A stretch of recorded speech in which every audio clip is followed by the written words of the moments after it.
Casual here. Sometimes you come up with an idea for a build that is so ridiculous that you just have to try it out. A build that shouldn't work, but it just does. This is one of those times.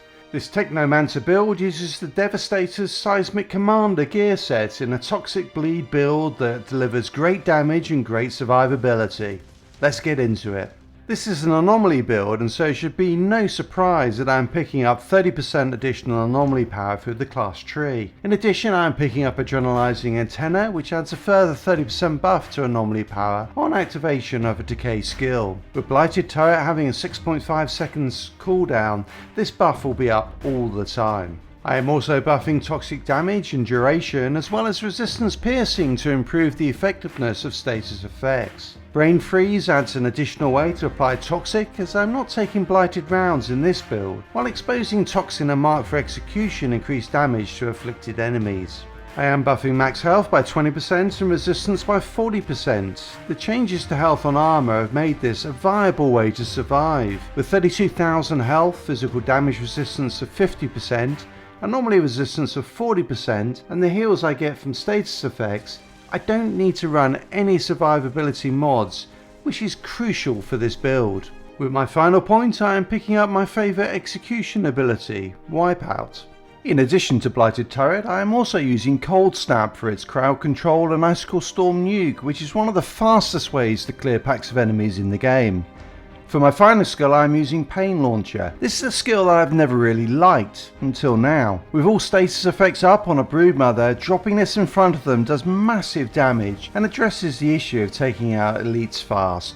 This is a great looking build, with all of the armour and guns going together so well. The build is built around the Seismic Commander's gear set, which gives me a 50% damage buff on enemies with bleed. I've added onto this with Tainted Blood, Bloody Boost, Radical Therapy, Euthanizer and Bullet Kindling. These damage buffs are multiplicative, so when you get all three of these status effects applied, the damage is top notch.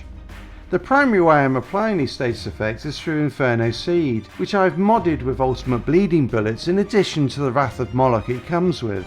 On top of that, I apply Toxic through Blighted Turret and my melee skill. Captain Hunter, Untamed Power and Icicle Storm round out the mods on my armour. The challenge with the Seismic Commander gear set is that you have to take two mods that are useless.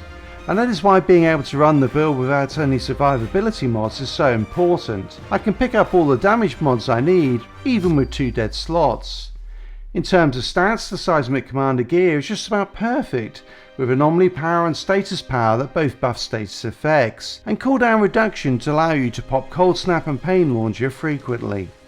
Because weapon damage is not your primary source of damage with this build, long and close range damage are not as effective as they are in other builds. For my secondary weapon, I am running Lucky Jinx with ultimate toxic bullets and Fortress, but I rarely use this. While I never fire a shot with it, my sidearm is a key part of this build. I've modded it with Moaning Winds and Clip Combustion so that every 8 seconds I can trigger its AoE bomb. Just empty the clip and swap to your main before it can reload and you are primed and ready to go.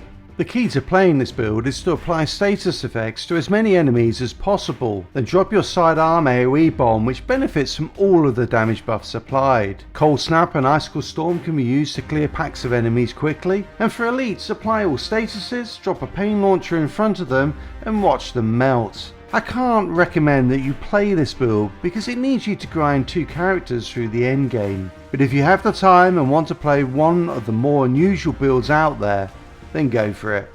Until next time, Casual out.